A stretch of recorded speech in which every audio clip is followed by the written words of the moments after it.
What is going on, everybody? It is a feeling good Friday, August 22nd. We are back with another episode of the Coast to Coast Soccer Podcast. I'm Ben Shepard, joined as always by the four-eyed wunderkind, Graham.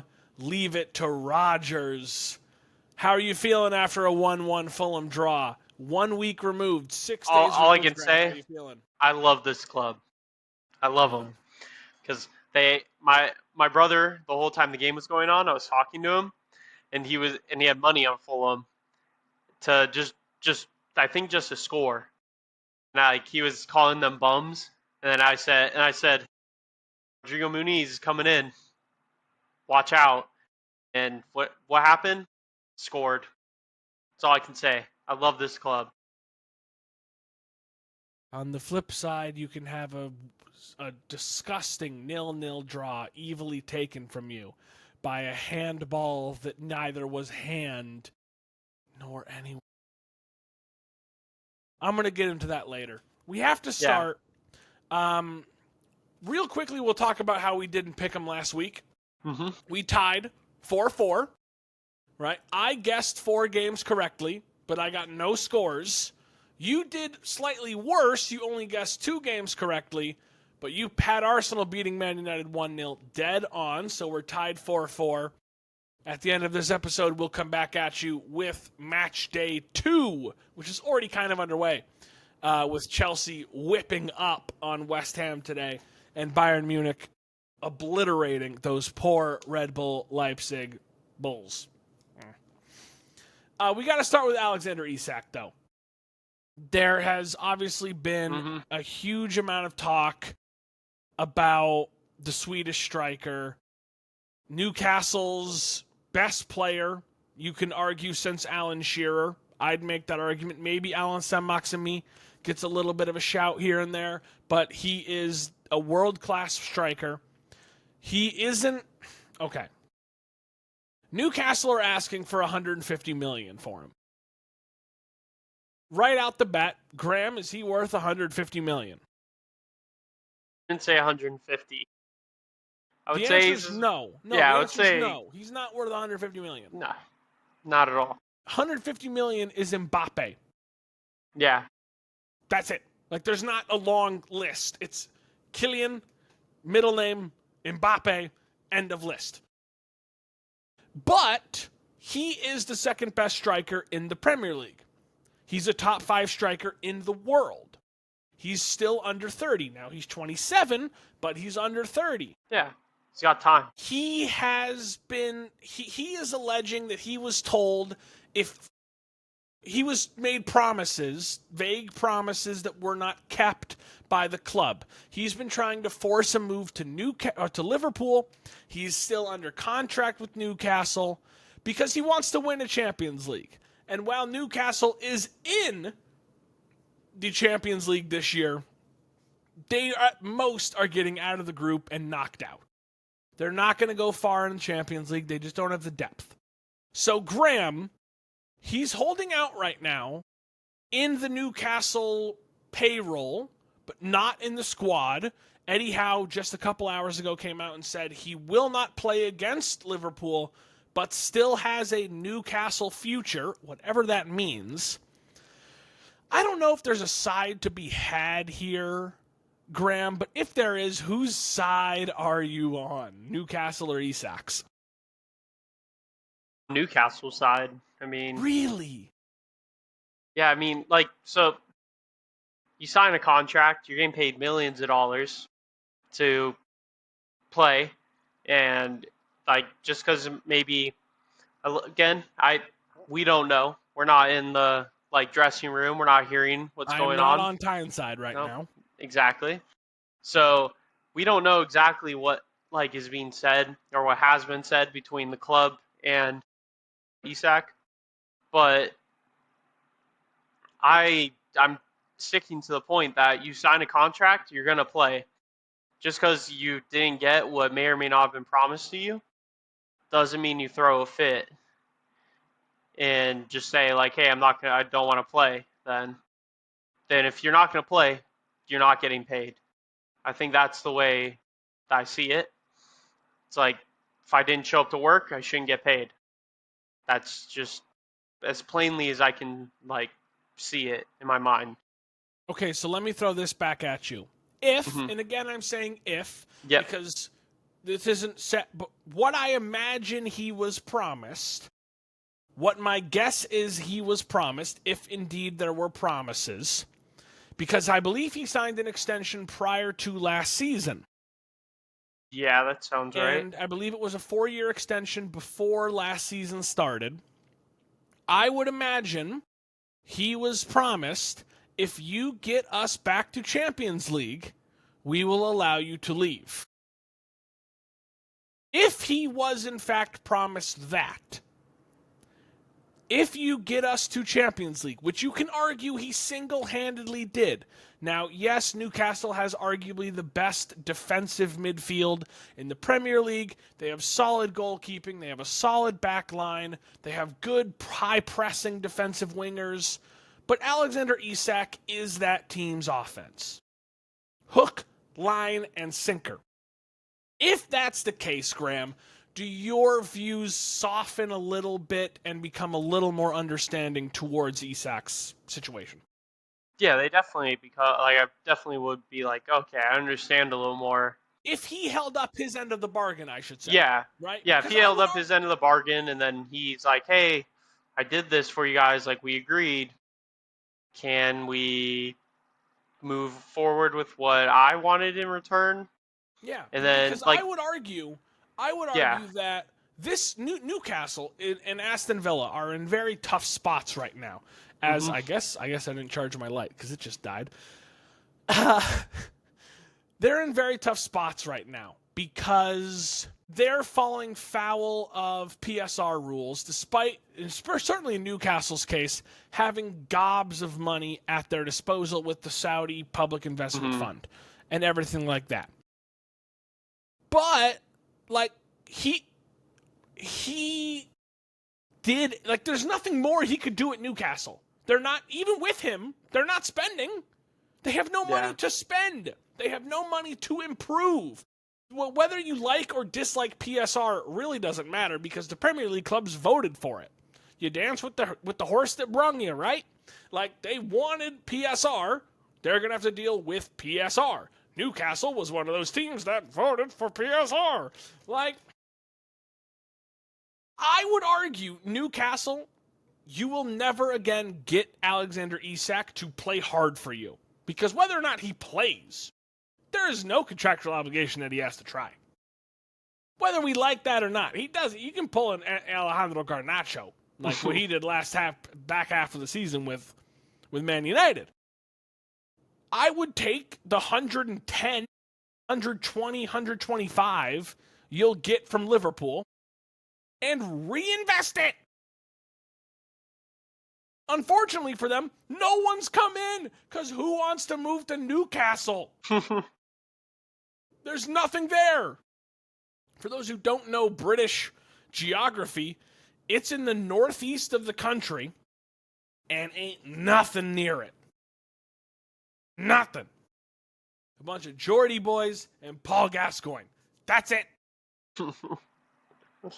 It's I feel for him because he has to he wants to be like the number one guy. He wants Sweden to be in the World Cup. He needs to be starting over Victor Gyökeres because you know they can't work together because they don't particularly like each other.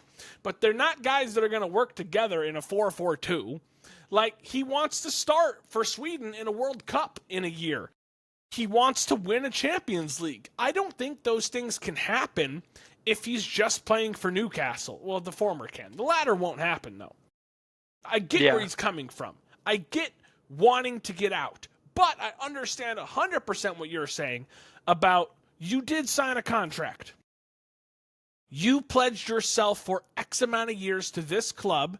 If you knew you wanted out another year later, you didn't have to, and you could have told the club, I got a year left.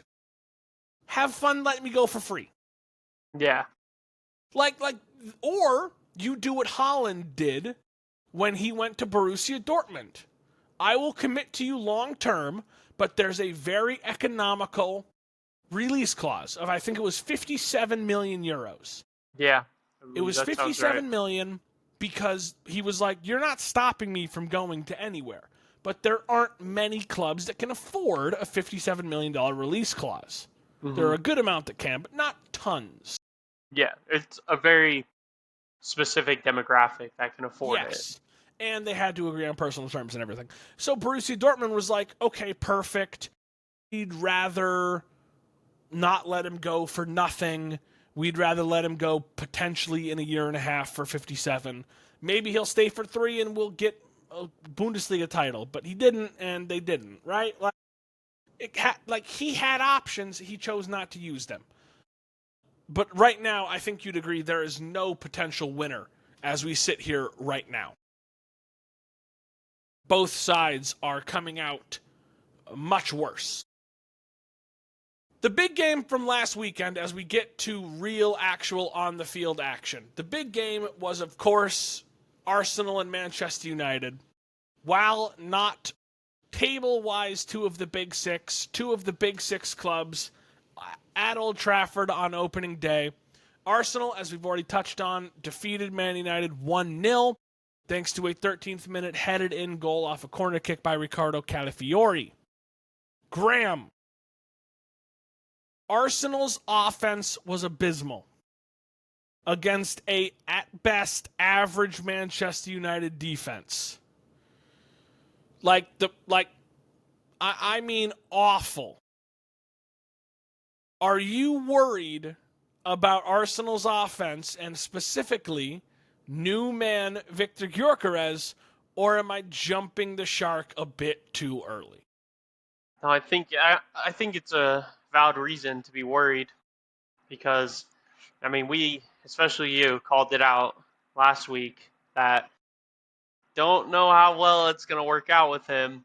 Portuguese players tend not to do well in the Premier League anymore. The Portuguese league kind of not the greatest of. Yep. And Yes.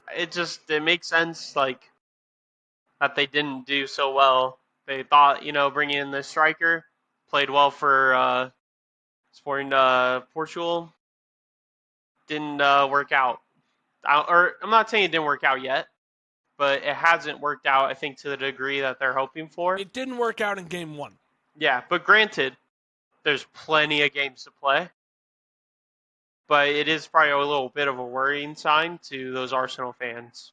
Listen to some of these stats. They were outpossessed 60 to 40. They had 9 total shots to Manchester United's 22.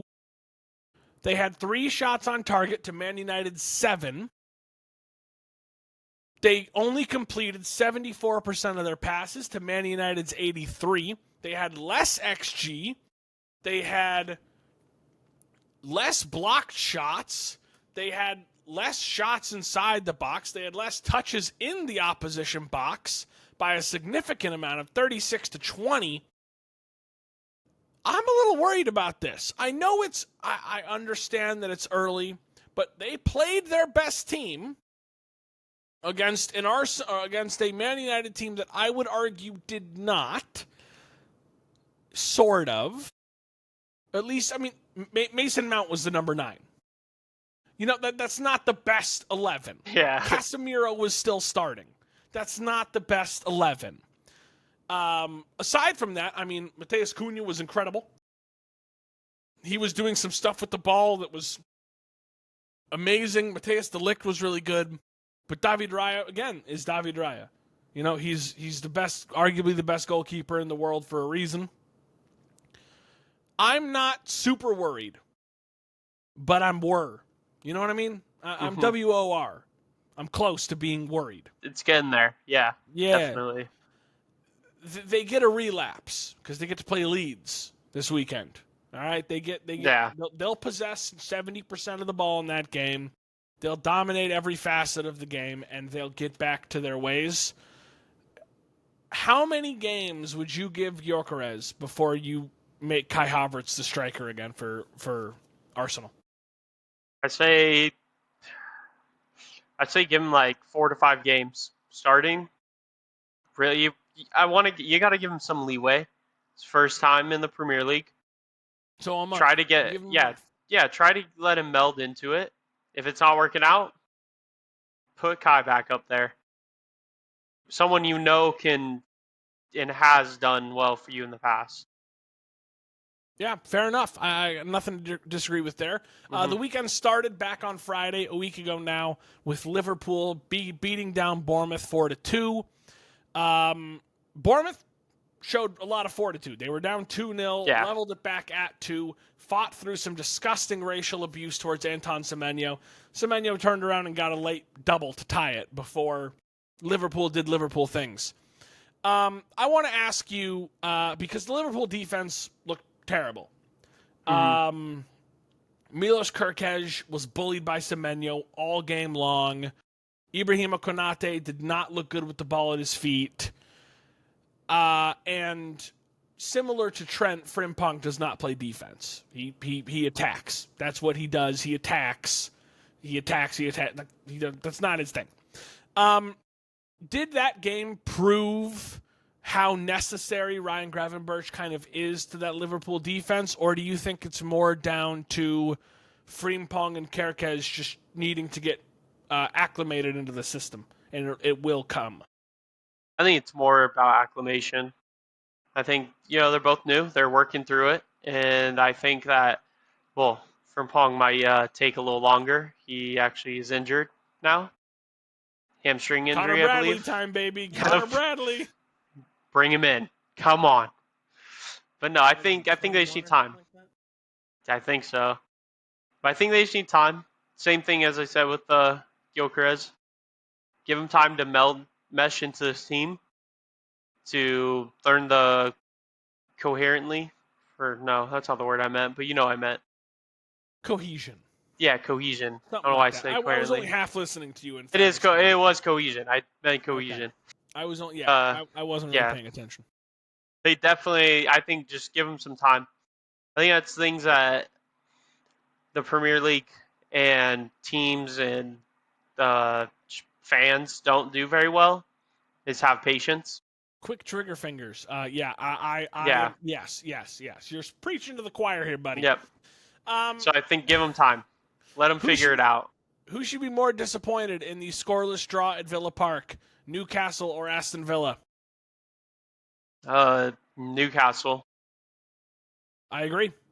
I think that Newcastle wants to be bigger than they are, whereas I think Villa and Emery are content with we have no money. Yeah. We will fight for fourth if we can, but we're probably a Europa League team, and maybe we can win the Europa League and get Champions League that way. But I Yeah. think yeah, Newcastle looked bad offensively. They looked bad. Like it wasn't even Emi Martinez in net. It was their new goalkeeper. Like Ezri Konza went down with a red card pretty early in that game, or no, early in the second half, I think. Yeah. Yeah. You're Um, right. More on Saturday. This is personal to you.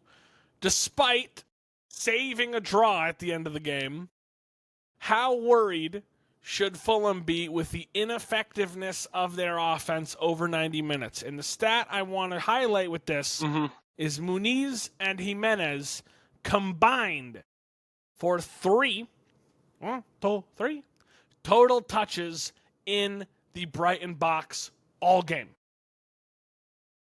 Yep. I definitely think it's something to be worried about, considering we haven't brought in any new players or lost any players.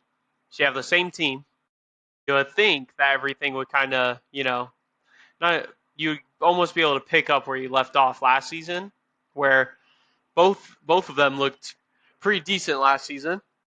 I think it'd be fair to say. At least I was happy with their performances. I mean, obviously, always do better, but They weren't any. I would say they weren't anything to write home about, but you could have had no, our offense. yeah, exactly. Yeah. Could have been worse, Yes. Could have but been Dominic Calvert-Lewin. yep. But I kind of just want to say it's be, uh, beginning of the season jitters. I think you just got to work through it.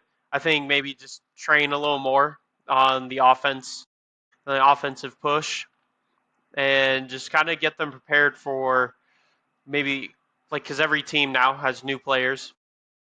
I think we need to kind of prepare ourselves for those new players. We're not playing the same exact team as last season as every other club will be when they play us.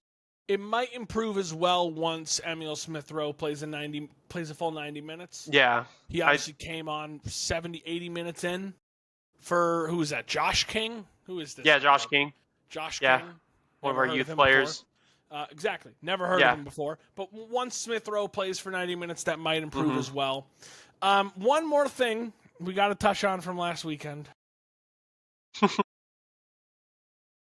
Graham, what is this? Is the number 5. Nope. What is this? What is that's that? a hand. Right here. That's a hand. Sorry. Can't do that to me, dude. Everybody has 2 of them, unless you got bigger fish to fry.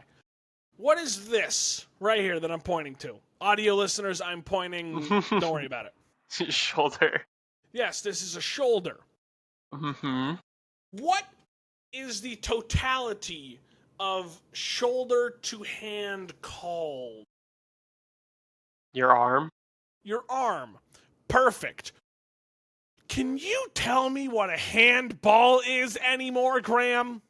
It has been 5 days and I'm still livid about this. Let's go back to Friday. The great, really fun Bournemouth-Liverpool season opener. Bournemouth should have been down 3-0 because one of their defenders slaps the ball away with his freaking hand, nowhere near his body. Clear shot on goal. Not called a handball. Not called a handball. Well, cut me open and slather me with butter because Monday comes around. Everton's playing Leeds. We're playing god awful. Leeds are god awful. It's so bad to watch. It's like watching a 9-hour snuff film. Neither will die. No, I'm talking no weapons. These are 2 people locked in a room, slowly losing oxygen. You know they're dying. You know they're gonna die, but nothing's happening. At least let me see the Hunger Games if I'm gonna see a snuff film. Let's see some drama and action. It was just boring, man. What should happen? James Tarkowski, the only player on our team who's had a good game. The only one. Outside of Pickford, who played fine. As he always does, but he delayed whatever. He blocks a ball with his deltoid bicep, maybe, tucked against his chest, tucked against his body like he's in a coffin, trying to get it out of the way. Handball. Penalty. Tucked away. Perfect penalty. Pickford dove the right way. Didn't matter. Perfect low penalty. Nobody stops that. We lose 1-0. I'm just here to say, this is why you have to take semantics out of rules. I don't care about the intent. Ask any criminal defense or prosecutorial attorney. What is the hardest thing to prove or disprove? Intent. That's why Rodney King's beaters didn't get arrested back in the 90s. That's why George Floyd's did. Because they weren't stupid and didn't try to prosecute for first-degree murder. Because first-degree, you have to prove intent. It's so hard to prove intent. The rule should just be, if anything lower than your elbow hits the ball, it's a handball at that point. At that point, I don't care what the intent is. That's the way it even is in FIFA video games. I don't care what your intent is. I don't care if you trip, fall over, and your hand slaps the ball. Handball, your hand hit the ball. I don't care. You know what I mean? I'm sick of this intent nonsense. Am I wrong here? Should that have been a handball, Graham? No. Yeah, you're lucky that you wouldn't have been invited back. You would not have been. You would not have been invited back, my friend. Actually, it should have been a handball. Sorry. Oh No, my well, god. I don't think it was, or shouldn't have been. Thank God we're starting the Hill Dick this weekend. First game at the Hill Dick. I don't care what I know it's really called the Hill Dickinson. The Hill Dick. It's a great name for a It's stadium. a way better name. The Hill Dick is wonderful. The Hill Dick Nobody will be wants to go to full. Goodison Park. They want to go to Hilldick. Dude, the Hill Dick is going to be full and ready to give Brighton everything they can handle. But yeah. Even better explanation right there. That was a disgusting snort. Oh my god. I couldn't even help myself there. I'm sorry. Jeez Louise. There's really nothing else to talk about, man. Did you see that December is where they're announcing the World Cup draw at the Kennedy Center down in DC? Yep. As Gianni Infantino allowed Donald Trump to hold the World Cup Winners Trophy. The not the Jules remade. That's the old one. What's the new one called? Oh, I don't know what the actual trophy's called. Yeah. Le Coupe des Monts. All right, the World Cup.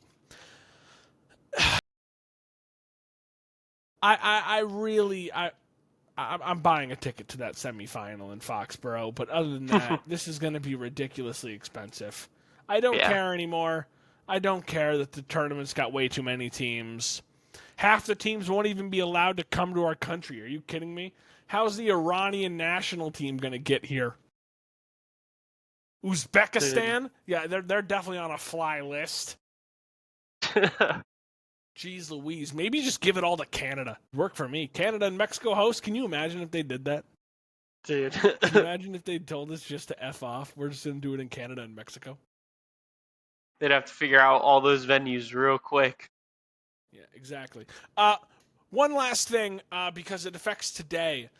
West Ham, after falling 3-0 on opening day to newly promoted Sunderland, have just lost a couple hours ago to Chelsea 5-1 at home. Should Graham Potter be sacked? I don't know. I mean... No, the answer is yes. He should be sacked. Guess. Dude, you can't give up 8 goals in 2 games in the Prem when you play a back 3. That is true. That should not be possible. Like, listen to this lineup. There's some talent here. Max Kilman, solid. Sergio Aguerd, solid. Thomas Souček, James Ward-Prowse. Lucas Paquetá, who scored a goal, is finally free of betting allegations. Jared Bowen, always injured Nicholas Füllkrug. Callum Wilson off the bench. Kyle Walker-Peters. Aaron Wan-Bissaka. Like, there's talent on this team, and they suck so hard. It's not even funny. I know Chelsea's good, but, like, they're not 5-1 on the road good unless you're an us. And West Ham are in the relegation fight this year, right? For sure. They have to be. Yeah, they definitely are. Unless they can have a miraculous turnaround, I would say, yeah, they are. They have to be. And Sunderland picking up 3 points, if that is the case already, is massive for potential implications late season. Massive. Yeah. All that being said, we're going to wrap up for this week with our Match Day 2 pick'ems. We would have done today's game probably, but we're a little late. We're a little late off the draw. We've got a couple games in the English second tier, the EFL Championship, because it's a relatively boring week of Premier League games. At least in my eyes. I think you agree, Graham? Yeah, I would say so. Do you want to predict Everton-Brighton?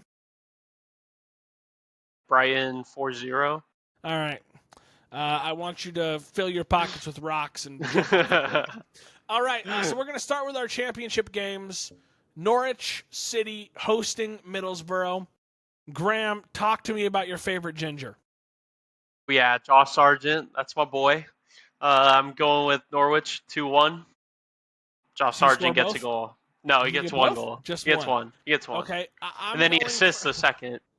Oh, he gets assists?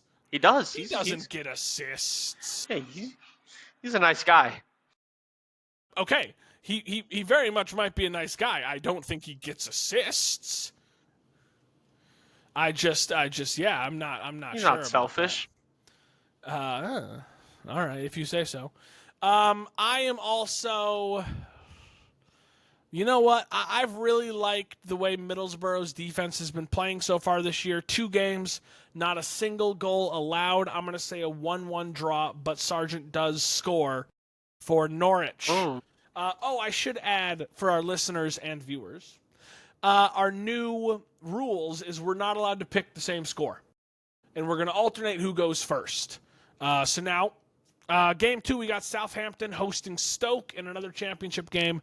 Newly relegated Southampton just sold youngster Tyler Dibbling to Everton for way too much money.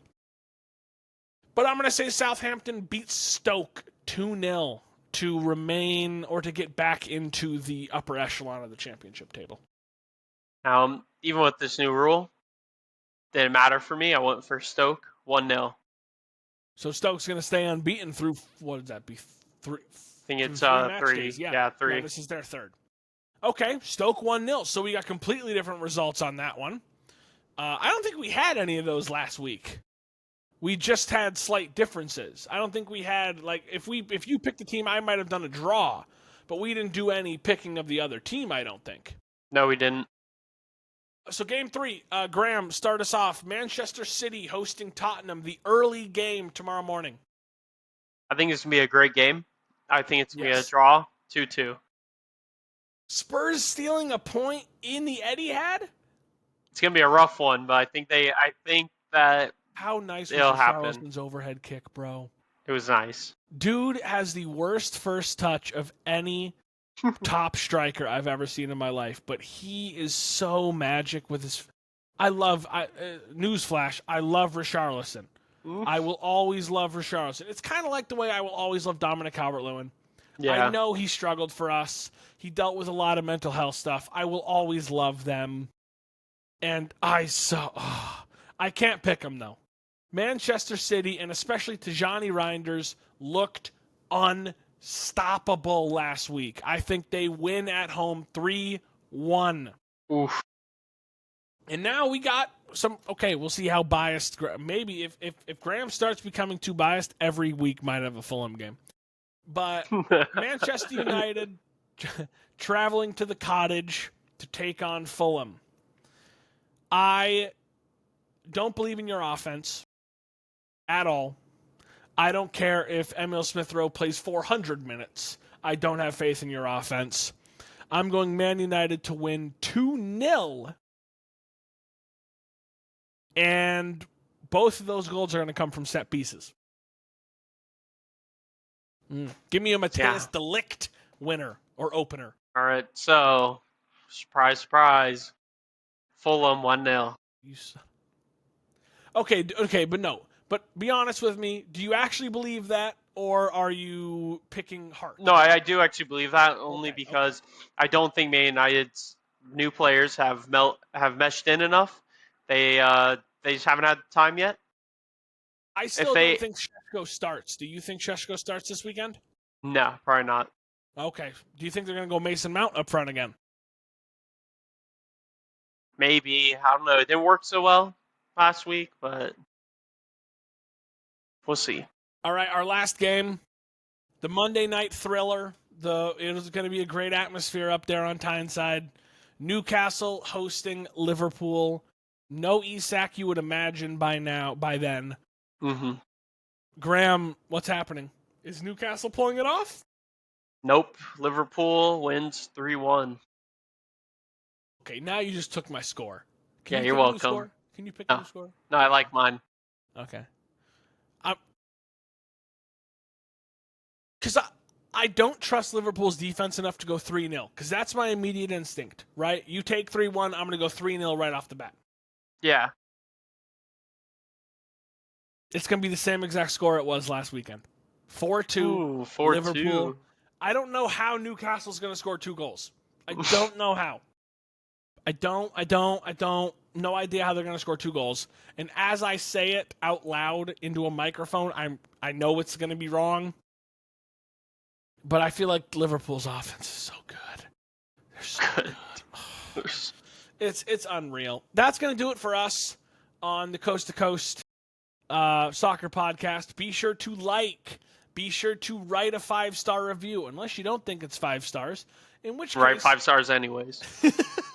But tell us what you would have put if you weren't being blindly loyal. Like, subscribe, check out our YouTube. We're on Spotify, we're on Apple, we're on everything except print money. And if you know of someone who wants to sponsor us that isn't Grit FC, our unofficial sponsor, hit us up. But while we still wait for that, Grit FC, do you have the toughness? What's the slogan for that? Graham, you guys don't have a slogan for Grit FC? Not really. Well, Daniel Cormier is We're Grit working FC. on it. Are you? He is. Boom. That's a pretty solid tagline. See you guys next Thursday. For Graham and everyone else here at the Ben Shepherd Podcast Network, au revoir.